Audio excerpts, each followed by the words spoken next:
Hello everyone. तो हम देख रहे हैं लीनियर सिंपल हार्मोनिक मोशन। बहुत ही इंपॉर्टेंट टॉपिक है। जैसे मैंने आपको कहा SHM simple harmonic motion. And my dear students, simple harmonic motion SHM का ये 11th लेक्चर है। 11th लेक्चर है। हाँ, इसका स्कोप एंड लिमिटेशन थोड़ी ज्यादा है, नंबर ऑफ लेक्चर ज्यादा होंगे।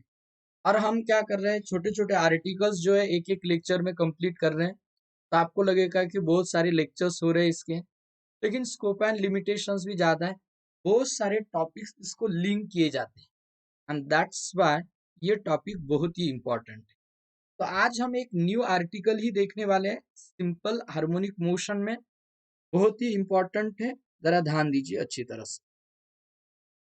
तो dear students, suppose for example मैं ऐसे कंसिडर कर रहा हूं कि मेरे पास ये यहाँ पर एक स्पीयर है which is suspended from a rigid support.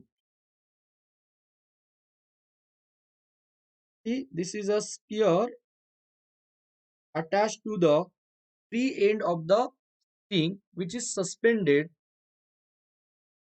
by this rigid support. अब ये rigid support यहाँ पर मैं ड्रॉ कर रहा हूँ, ये rigid support है, ये है rigid support. ओके, एक्चुअली ऐसा है, in case of ideal simple pendulum we need heavy point mass and inextensible and weightless string and perfectly rigid support. But these are ideal conditions. So ideal simple pendulum तो exist नहीं है because we don't have heavy point mass. Point होना चाहिए heavy. ऐसा heavy mass attach करने के बाद जो string है उसमें बिल्कुल extension नहीं होना चाहिए, तो ऐसा possible नहीं. So ideal simple pendulum does not exist. So हम यूज कर रहे हैं practical simple pendulum in which the heavy sphere, this heavy sphere is called bob. ये जो हेवी स्पीयर है, इस हेवी स्पीयर को कहा जाता है Bob.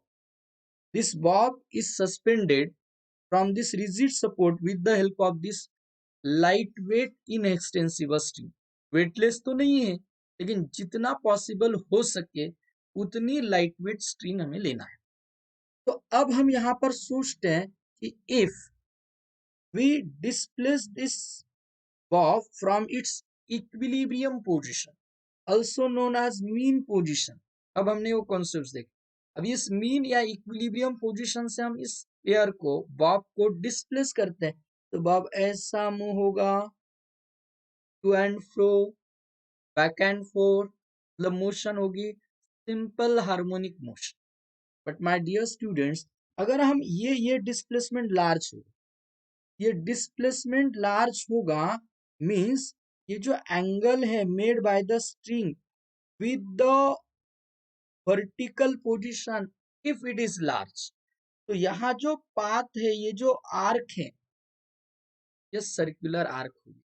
Means in that case हम ये नहीं कहेंगे, ये कहेंगे कि for large angular displacement, large angle, ये मोशन जो है वह लीनियर एसएचएम नहीं हो सकती है, क्योंकि पाथ स्ट्रेट लाइन होगा क्या, नहीं. तो इन दैट केस हम कहेंगे motion of pendulum linear SHM नहीं है. अब हम बात करेंगे कि जब ये एंगल स्मॉल हो, बस स्मॉल एंगल हम बात करने वाले हैं. अब यहाँ पर भी हम देखेंगे कि सपोज फॉर एग्जांपल इस स्पीयर को, इस बॉब को मैं डिस्प्लेस कर रहा हूं थ्रू स्मॉल एंगल. बहुत ही छोटा एंगल हम लेंगे, स्मॉल एंगल लेंगे. चलो स्मॉल एंगल से डिस्प्लेस करते हैं ऑफ दिस बॉब. यहाँ आ गया आपका स्पीयर, ये बॉब. अब मैं ऐसे कंसिडर कर रहा हूँ, दिखाने के लिए, आपको समझने के लिए थोड़ा लार्ज लिया है मैंने, बट ये स्मॉल एंगल है. This is very small angle, and small angle के लिए हम बात करने वाले इस सिंपल पेंडुलम के बारे में. नाउ टेल मी, अगर ये बॉब यहाँ पर हमने डिस्प्लेस किया फ्रॉम इट्स मीन पोजीशन, ये ऐसा ऑसिलेट होगा, ऐसा ऑसिलेट होगा. and for that small angular displacement और डिस्प्लेसमेंट स्मॉल लेना, छोटा सा लेना। अब आप ये भी ड्रॉ करेंगे तो ये थोड़ा आर्क टाइप लग रहा है आपको, मैं और उसके छोटे छोटे एंगल की बात कर रहा हूँ, छोटे छोटे एंगल इतना। तो अगर ये एंगल छोटा होगा तो ये ऐसा ऑसिलेट होगा, ऐसा ऑसिलेट होगा। मीन्स अब लार्ज जो आर्क है उसका छोटा सा part, it looks like a straight line. In that case हम कहेंगे motion of this pendulum is linear S H. अब देखिए, अगर निकलता है ये बॉब यहां से या यहां से यहां से निकलता है, यहां पर वापस आता है, second extreme, mean and back to original position, तो हम कहेंगे इसने one oscillation complete, one oscillation पहले भी हमने देखा है। And my dear students, time required to complete one oscillation is called time period of oscillation. अब वो कहाँ से स्टार्ट हुआ है उस पर डिपेंड है। अब मीन पोजीशन से स्टार्ट होता है, से फर्स्ट एक्सट्रीम पोजीशन पर आता है, फिर mean position, again second extreme position and back to mean position, तो हम कहेंगे वन ऑसिलेशन। एक्सट्रीम पोजीशन से निकलता है, मीन पर जाता है, next extreme, back to first extreme through mean, तो वन ऑसिलेशन। अब ये वन ऑसिलेशन को जो टाइम लगता है, टाइम पीरियड ऑफ ऑसिलेशन। अब हमें लीनियर सिंपल हार्मोनिक मोशन के लिए इस टाइम पीरियड का फॉर्मूला डिराइव, तो कुछ टिपिकल स्टेप्स है, याद रखो कुछ टिपिकल स्टेप। क्या स्टेप्स है टाइम पीरियड निकालने के लिए? फर्स्ट स्टेप देखो, फर्स्ट स्टेप देखो, फर्स्ट स्टेप है displace the body from its mean position through small angle और through small distance. First step क्या है? कोई भी, अब याद रखना है, कोई भी मोशन सिंपल हार्मोनिक मोशन है एंड हमें टाइम पीरियड कैलकुलेट करना, तो जो भी पार्टिकल है उस पार्टिकल को मीन पोजीशन से डिस्प्लेस करो थ्रू स्मॉल एंगल और थ्रू स्मॉल डिस्प्लेसमेंट।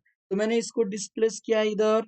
अब displacement is always measured from mean position, तो डिस्प्लेसमेंट की डायरेक्शन में यहाँ पर दिखा रहा हूं आपको, it is always away from the mean position, ये डिस्प्लेसमेंट है डियर स्टूडेंट, ये displacement, let this displacement be x, ये डिस्प्लेसमेंट। एंड अब यहाँ पर ये है length of the simple pendulum, पर छोटी छोटी बातें याद रखो। Length of the simple pendulum means, ये length of the simple pendulum मतलब लेंथ ऑफ द स्ट्रिंग है plus radius of this ball, मतलब point of suspension to the centre of gravity of the bob, ये distance है। Length of the simple pendulum means what? Length of the simple pendulum है length of the string plus radius of the sphere और that bob. कभी कभी वो separately दिए जाते, तो पहले हमें लेंथ कैलकुलेट करनी है। अगर डायरेक्टली लेंथ दी, इसका मतलब L plus small L plus R, ये दोनों मिलकर जो एडिशन करके मतलब टोटल लेंथ आपको दी है, तो उसके बारे में उस वक्त चिंता करने की जरूरत है। अब हमें सोचना है इसका टाइम पीरियड कैसे कैलकुलेट करना है। First step, displace that body from its mean और equilibrium position through small displacement. Okay, now अब यहाँ पर बॉडी पर एक्ट होने वाला फोर्स फाइंड करना है, और हमें फाइंड करना है that restoring force which brings the body back to its original position. Okay, तो अब स्टेप्स देखते हैं कि अगर ये स्पीयर इस पी पॉइंट पर आता है, तो पी पॉइंट पर इस पर कौन कौन से फोर्सेस एक्ट होंगे। एक तो एक्ट होगा ग्रेविटी, ग्रेविटी कैसे एक्ट होता है, ग्रेविटेशनल फोर्स कैसे एक्ट होता है, it always acts, it always acts downward. ये फॉर्मूला है डियर स्टूडेंट्स mg, mg का फॉर्मूला है ये। अब ये mg डाउनवर्ड एक्ट हो, क्लियर है। दूसरा फोर्स, स्ट्रिंग आ गई, स्ट्रिंग है इसका मतलब दूसरा फोर्स आ गया टेंशन। टेंशन कैसे एक्ट होता है, अवे फ्रॉम द बॉडी, तो देखो स्फीयर से अवे ना, we can resolve this mg into two component. लेकिन वह कंपोनेंट्स में रिसॉल्व करने के पहले ये समझो, अब ये समझो, ये दो कंपोनेंट्स में बता रहा हूँ, ये दो परपेंडिकुलर कंपोनेंट्स है, रेक्टेंगुलर कंपोनेंट्स ऑफ mg। अब यहाँ पर हमें क्या सोचना है, जो mg आपको दिखाई दे रहा है, अगर हमने कहा होता कि ये ऐसा है, डिस्प्लेस नहीं किया है, मतलब इस पोजीशन में इक्विलिब्रियम में, तो वेट ऐसे एक्ट होता। अब ये पूरा ऐसा एक्ट होता है, इस तरह से वेट एक्ट होता, तो मैं यही लाइन इधर शिफ्ट करता हूं तो ऐसा रहेगा, बट वेट तो डाउनवर्ड एक्ट होता है, तो ये इधर इधर डिस्प्लेस हुआ है। जितने एंगल से स्ट्रिंग डिस्प्लेस हुई उतने एंगल से हम कहेंगे वेट डिफ्लेक्ट हुआ है फ्रॉम इट्स ओरिजिनल पोजीशन। तो ये भी एंगल होगा माय डियर स्टूडेंट्स थीटा, मतलब ये एंगल जो है वो मैं बता रहा हूं आपको थीटा।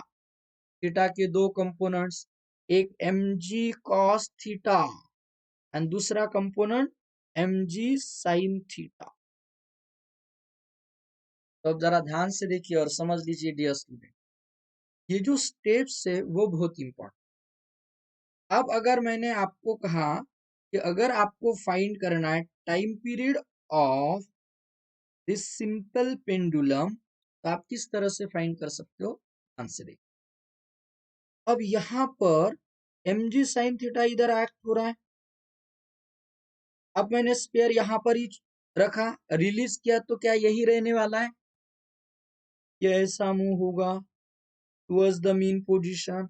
अब उसने वेलोसिटी अटेन की है, तो फिर वो दूसरे एक्सट्रीम पोजीशन पर चला जाएगा, फिर वापस मीन पोजीशन की तरफ आएगा, तो वो वापस मीन पोजीशन पर आता है फ्रॉम दिस पोजीशन, इसके कारण mg sin थीटा के कारण। तो this is the force which brings this bob back to its original position, means this force acts as a restoring force, F equals to, dear students, mg sin theta। But हमने तो consider किया है कि theta is very small. If theta is small, theta small है dear students, तो sine theta approximately होता है equals to theta, sine theta होता है theta. And do you know the formula for theta, angle का फॉर्मूला आपको पता है, angle equals to arc, arc upon radius. मानो कि ये हम देखेंगे, ये आर्क है x एंड ये रेडियस l। तो फॉर स्मॉल एंगुलर डिस्प्लेसमेंट ये होगा x बाय l। देखो हाँ, x कैसे एक्ट हो रहा है, away from the mean position, and ये कैसे एक्ट हो रहा है, टुवर्ड्स द मीन पोजीशन। तो ये एक्ट हो रहा है towards the extreme position, force act हो रहा है towards the mean position, the directions are opposite, force and x are opposite, so I am using minus sign. आप ऐसे भी बोल सकते हो, यहाँ पर जो एंगुलर डिस्प्लेसमेंट है ये ऐसा है, वो भी इस पोजीशन से मेजर करना है, away from the mean position, and force towards the mean position, तो आप यहाँ पर माइनस साइन। तो अगर ये बात आ गई आपके समझ में, तो फर्स्ट स्टेप हमने देखी है कि फर्स्ट स्टेप में हमने इस बॉब को, स्फीयर को डिस्प्लेस करना है टू स्मॉल डिस्प्लेसमेंट, एंड जिस पोजीशन पर अब आ गया है वह, वहां पर एक्ट होने वाला restoring force, second step restoring force find करना है। वंस रिस्टोरिंग फोर्स आपने फाइंड किया, तो आप उस पार्टिकल का, उस बॉब का एक्सेलरेशन आसानी से फाइंड कर सकते, क्योंकि acceleration means force upon mass. अगर आप फोर्स अपॉन मास करते हैं तो आपको मिलेगा g x upon L, g x upon L, ये माइनस साइन। डियर स्टूडेंट्स, यहाँ पर हम बता सकते हैं acceleration is directly proportional to minus x, acceleration is directly proportional to minus x, बता सकते हैं, which is the condition for linear SHM.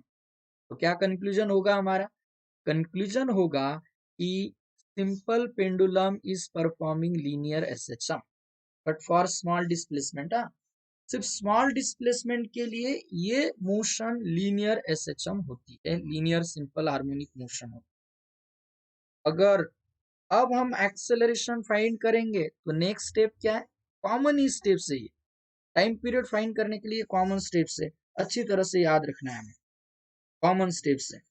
अब हम ऐसे कहेंगे एक्सेलरेशन अपॉन डिस्प्लेसमेंट होगा minus g by L, and उसका डिस्प्लेसमेंट जो है एक्सेलरेशन पर यूनिट डिस्प्लेसमेंट का magnitude, that is g by L, that is g by L. और एक फॉर्मूला आपने लर्न किया है, आपको याद है, कौन सा formula, acceleration in linear SHM. क्या आपको याद है एक्सेलरेशन इन लीनियर एसएचएम होता है माइनस ओमेगा स्क्वायर एक्स, इसलिए तो हमने ये कंडीशन लिखी थी। अब एक्सेलरेशन पर यूनिट डिस्प्लेसमेंट ओमेगा स्क्वायर है, माइनस ओमेगा स्क्वायर, एक्सेलरेशन पर यूनिट डिस्प्लेसमेंट का मैग्नीट्यूड मतलब omega square. So my dear students, हमने फाइंड किया है यहाँ पर ओमेगा स्क्वायर जो जी बाय एल है, तो हम लिखेंगे omega equals to root g by L, omega equals to root g by L. अब फिर से स्टेप्स को हम फिर से रिवाइज करेंगे। First step, displace the bob from its original position or mean position through small displacement. Then find the restoring force acting on that particle. Then find omega. And अगर आपने ओमेगा फाइंड किया तो time means time period 2 pi upon omega हमारा formula है। Omega की value उसमें substitute करो, 2 pi upon omega, omega मतलब उसका reciprocal root L by G. तो क्या आपको ये फॉर्मूला समझ में आ गया, time period equals to 2 pi under root L by G. My dear students, ये देखो formula T 2 pi under root L by G, बहुत ही सिंपल फॉर्मूला है बट बहुत important. Time period of simple pendulum equals to 2 pi under root L by G. क्या बता सकते हैं आप यहाँ से कंक्लूजन, बहुत सारे कंक्लूजन, सिंपल कंक्लूजन आप निकाल सकते हैं। पहला कंक्लूजन, इस इक्वेशन में क्या आपको एम्पलीट्यूड दिखाई देता है, एम्पलीट्यूड है यहाँ पर नहीं है। It means time period of simple pendulum is independent on amplitude.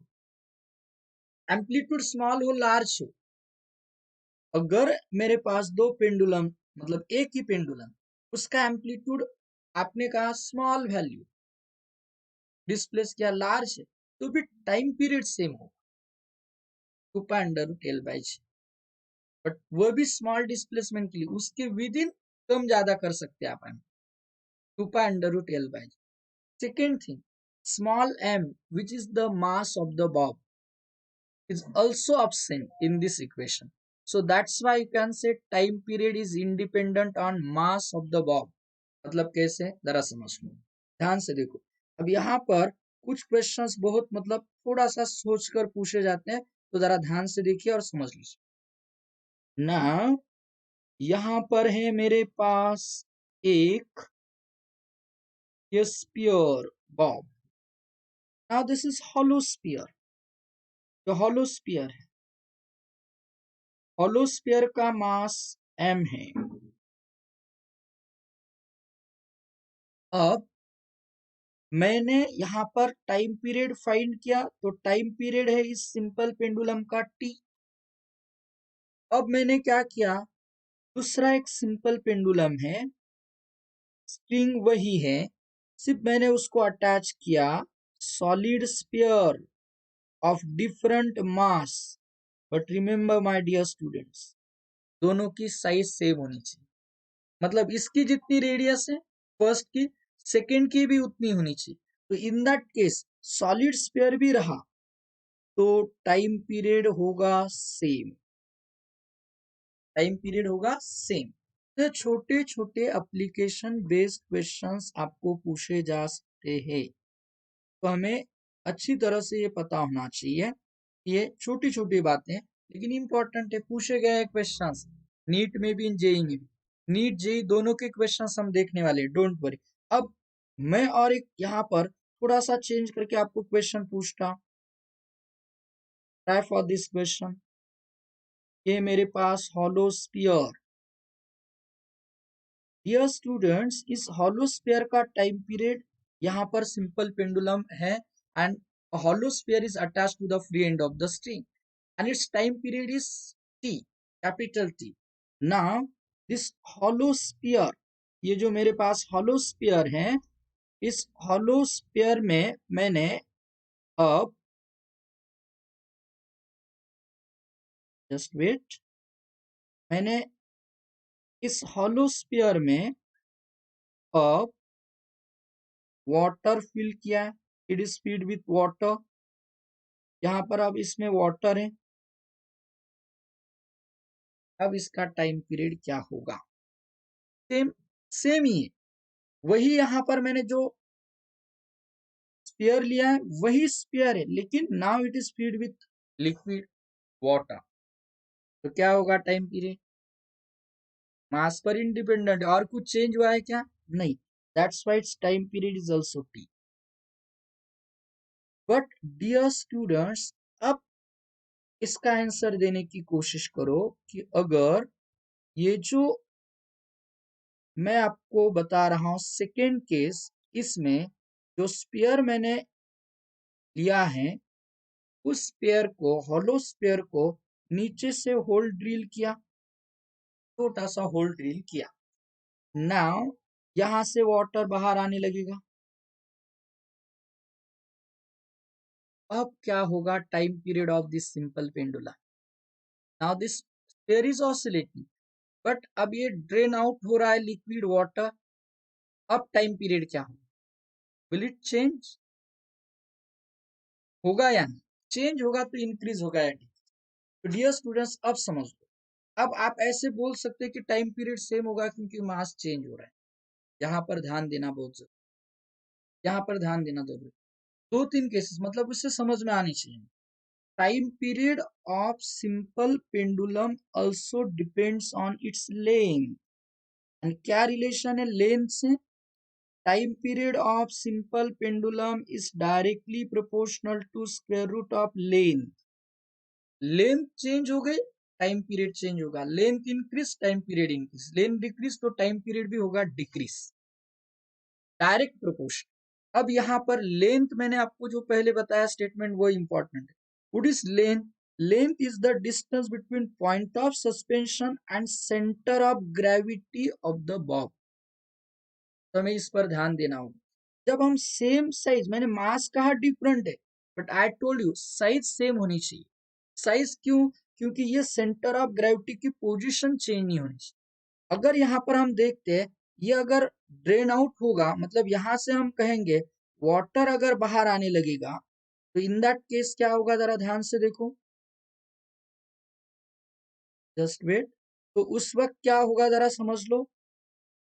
अब अगर इनिशियली हम देखते हैं कि सपोज फॉर एग्जांपल इसमें यहां तक वाटर है, कम हो गया वाटर थोड़ा सा, और हम पोजीशन देखते आगे, और आगे हम जाते हैं, और सपोज फॉर एग्जांपल हम कहेंगे वह 50% एम्प्टी हो गया, और हम आगे जाते हैं, फाइनली वह पूरा एम्प्टी हो जाएगा। अब देखो क्या क्या चेंजेस हो, समझ लीजिए। जब मैं आपको कहता हूं कि कुछ पार्ट नीचे आ गया, तो उसकी सेंटर ऑफ ग्रेविटी अब सेंटर पर ही रहेगी क्या? अब वेट नीचे है, ऊपर वेट कम है, रोटेशनल मोशन हमने देखा है, सेंटर ऑफ मास। तो हेवी बॉडी की तरफ सेंटर ऑफ मास होता है, वैसे सेंटर ऑफ ग्रेविटी भी नीचे शिफ्ट होता है। तो यह सेंटर ऑफ ग्रेविटी नीचे आ जाएगी, और वह हाफ हो जाएगा तो सेंटर ऑफ ग्रेविटी और नीचे आ जाएगी। एंड डियर स्टूडेंट्स, जब सेंटर ऑफ ग्रेविटी और नीचे आ जाएगी, तो distance between point of suspension and centre of gravity increase होगा। मतलब in this case length increase हो रही है, लेंथ इंक्रीज हो रही है, एंड लेंथ इंक्रीज हो जाएगी तो टाइम पीरियड भी इंक्रीज हो जाएगा, because there is a direct proportion between length and time period. But finally when this sphere is empty, again centre of gravity original position पर शिफ्ट हो जाएगी and time period हो जाएगा same, time period हो जाएगा same वही, क्योंकि अब एम्प्टी हो गया, सेंटर ऑफ ग्रेविटी की पोजीशन अब वही है जो ओरिजिनल थी, तो टाइम पीरियड भी सेम। अब इस तरह के क्वेश्चन, मतलब यहाँ पर आप मास के बारे में ही सोचते रहोगे तो आंसर गलत हो सकता है, लेंथ क्या हो रही है वो भी सोचना है। जैसे मैं और एक एग्जांपल बता रहा हूँ, जरा ध्यान से देखिए और समझ लीजिए। ये है मेरे पास, अब यहाँ पर हम देखते हैं लेंथ के बारे में और देखेंगे। ये है स्विंग झूला, ये स्विंग झूला। अब इस पर कोई पर्सन आकर यहाँ पर ये झूले में बैठा है,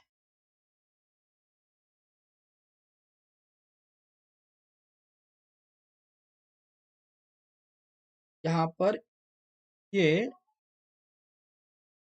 यहाँ पर बैठा है ये। अब इसके साथ अब इसके साथ और कोई फ्रेंड आकर बैठ गया है, इसके साथ दूसरा भी आकर बैठ गया है यहाँ पर। स्टेटमेंट समझ लो, क्वेश्चन समझ लो। पहले इस स्विंग झूला है, ऑसिलेटरी मोशन है, टाइम पीरियड है उसका टी। अब उसी झूले पर आकर कोई बैठ गया उसके साथ में, ये आकर बैठ गया, अब ये आकर बैठ गया। अब टाइम पीरियड में क्या चेंज हो? अब टाइम पीरियड में कोई चेंज नहीं होगा, इट इज इंडिपेंडेंट ऑन मास।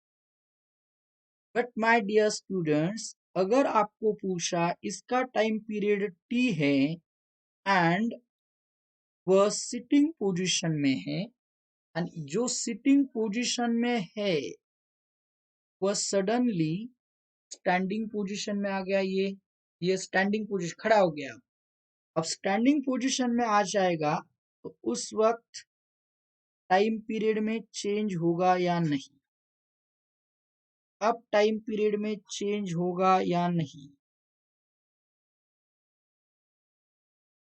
हमें सोचना है। तब टाइम पीरियड में चेंज होगा या नहीं, अब सोचो चेंज होगा या नहीं। अब मास सेम है, मास चेंज नहीं हो रहा है, बट माय डियर स्टूडेंट जब वह सिटिंग पोजीशन में है तो सेंटर ऑफ ग्रेविटी नीचे है, जब स्टैंडिंग पोजीशन में आएगा centre of gravity will shift upward, upward shift होगी तो लेंथ क्या होगी, डिक्रीज या इंक्रीज। ऊपर शिफ्ट हो गई, पहले स्टैंडिंग पोजीशन सिटिंग पोजीशन में था, नीचे है centre of gravity, standing position में आ गया, सेंटर ऑफ ग्रेविटी ऊपर शिफ्ट हो गई, लेंथ डिक्रीज हो गई।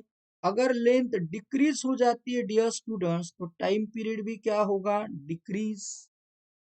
In this case time period decrease होगा, यहाँ पर टाइम पीरियड डिक्रीज होगा। मतलब क्वेश्चन पूछा क्या है, क्या चेंज हो रहा है इसमें, बहुत अच्छी तरह से देखिए। Time period depends upon length, length पर डिपेंड है। T directly proportional to square root of L है, या हम कहेंगे T square is directly proportional to L है।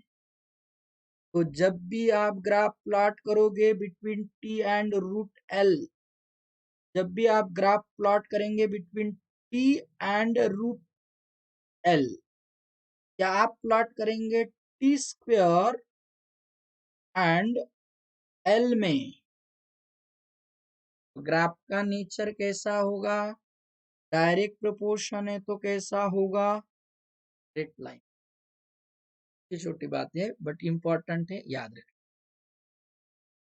Time period of simple pendulum depends upon length.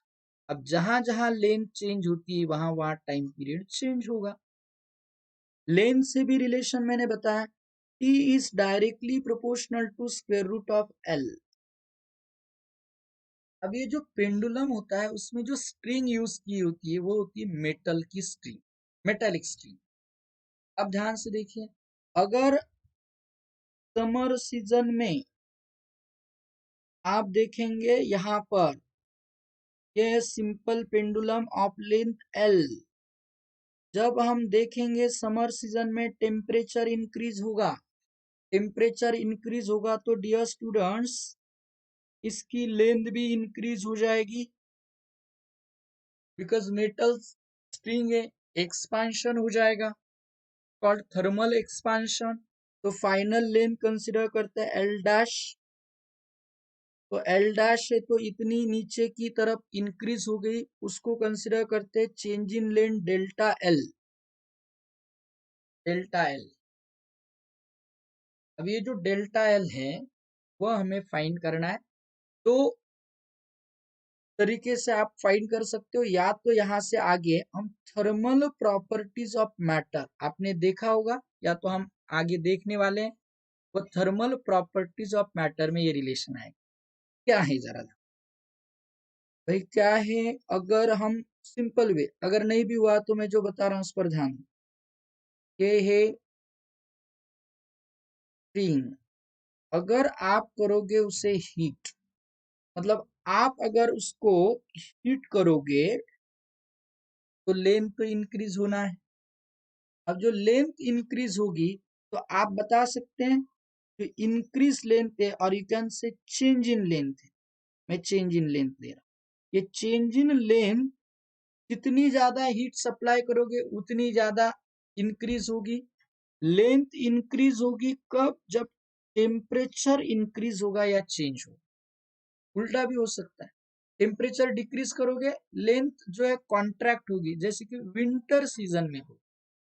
Okay, तो there is a direct proportion between change in length and change in temperature. Temperature ज्यादा, length भी ज्यादा increase होगी। कम temperature increase होगा, कम length change होगा। Okay, and it is also observe that this change in length is directly proportional to original length. अब हम ऐसे कहेंगे डेल्टा एल इक्वल्स टू, यहाँ प्रोपोर्शनलिटी कांस्टेंट है जो कि अल्फा से डिनोट किया जाता है, called coefficient of linear expansion और थर्मल एक्सपांशन। याद रखना है alpha L delta theta as it is.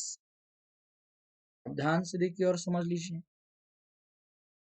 यहां पर हमने कहा है T is directly proportional to square root of L। Second case में T dash and initially T time period consider करते हैं, तो हम लिखेंगे T dash upon T under root L dash upon L directly proportional to square root of length. अब हम यहाँ delta L कहेंगे तो जरा ध्यान से देखो, उसका मीनिंग है final length minus initial length.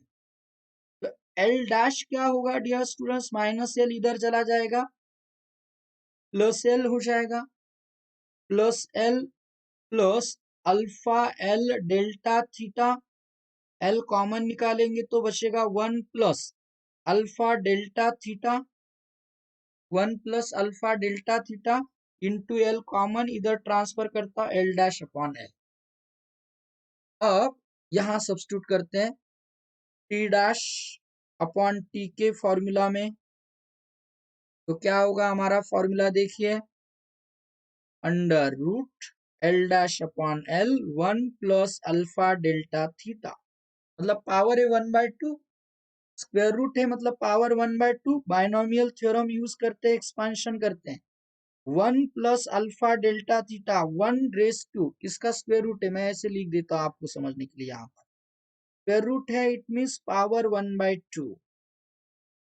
1 raise to 1/2 1/2 into alpha delta theta. Higher power ignore करेंगे, ये समझ में आ गई स्टेप आपको? 1 रेस टू 1/2, जैसे a plus B whole square करते हैं, A square plus 2ab plus B square, वैसे ही करना। ए स्क्वायर मतलब 1 का स्क्वायर करो ना, तो कोई भी पावर ले लो वही रहे। 2 2 की जगह पावर 1/2, तो 1/2 a मतलब 1, b मतलब ये 1/2 ab। हाइयर पावर इग्नोर करेंगे क्योंकि यहाँ पर चेंज इन टेम्परेचर या चेंज इन लेंथ स्मॉल। तो टी डैश, अब ये इधर लाएंगे, माइनस हो जाएगा, माइनस हो जाएगा। T dash upon T minus 1, मतलब T dash minus T upon T equals to half alpha delta theta. और डियर स्टूडेंट्स, इसको ही कहा जाता है change in time period upon original time period, मतलब ये है fractional change in time period. Length का क्या इफेक्ट होता है वो हमने देखा है। अब टेम्परेचर का क्या इफेक्ट होता है उसके लिए ये फॉर्मूला। टेम्परेचर का क्या इफेक्ट, तो delta T upon T, change in time period upon original time period, half alpha delta थी। तो डियर स्टूडेंट्स, ये जो टाइम पीरियड का फॉर्मूला है उसे अच्छी तरह से लर्न कर लो। छोटे छोटे पॉइंट्स मैंने बताया उसे रिवाइज कर लो। सिंपल क्या फॉर्मूला बताया मैंने, एक बार देख लेते हैं उसको। Time period T 2 pi under root L by g. Simple conclusion, revision, summary. T is independent on, किस पर इंडिपेंडेंट है, एक एम्पलीट्यूड एंड एक mass of the bob, provided that the displacement और angle theta should be very small. T का relation है length से, T is directly proportional to square root of length. Length increase हो गई, time period will increase. Length decrease हो गई, time period decrease. Temperature का क्या इफेक्ट हुआ है, टेम्परेचर थीटा से डिनोट कर रहा हूं। टेम्परेचर इंक्रीज हो गया, लेंथ इंक्रीज हो जाएगी। टेम्परेचर डिक्रीज हो गया, लेंथ डिक्रीज हो जाएगी। टेम्परेचर इंक्रीज हो गया, लेंथ इंक्रीज हो गई। लेंथ इंक्रीज हो गई तो टाइम पीरियड इंक्रीज हो जाएगा, लेंथ डिक्रीज हो जाएगी तो time period decrease. Length increase हो गई तो time period increase, length decrease हो गई तो टाइम पीरियड डिक्रीज। अब इंपॉर्टेंट है नेक्स्ट फैक्टर जिस पर टी डिपेंड है, that is g, acceleration due to gravity. क्या रिलेशन है जी से, T is inversely proportional to square root of g, my dear students, square root of g। But ये g पर मतलब g कहाँ कहाँ चेंज होता है, किस तरह से चेंज होता है, और उसके अनुसार टाइम पीरियड क्या रहेगा, ये हम नेक्स्ट लेक्चर में देखने वाले। अब आप यहाँ तक पूरा पार्ट अच्छी तरह से रिवाइज करके फिर नेक्स्ट लेक्चर में बहुत सारे कॉन्सेप्ट्स इससे रिलेटेड हम देखने वाले। ओके, ये वीडियो अच्छी तरह से देखो। आपने चैनल सब्सक्राइब नहीं किया होगा, don't forget to subscribe our channel. हर दिन अच्छी तरह से टॉपिक रिवाइज करते रहो। एक आध दिन अगर आपका लेक्चर नहीं भी हुआ तो उस दिन शुरू से पूरा एसएचएम रिवाइज करते रहना, ताकि नेक्स्ट आर्टिकल्स आपको बहुत अच्छी तरह से समझ में। ओके, तो थैंक यू वेरी मच।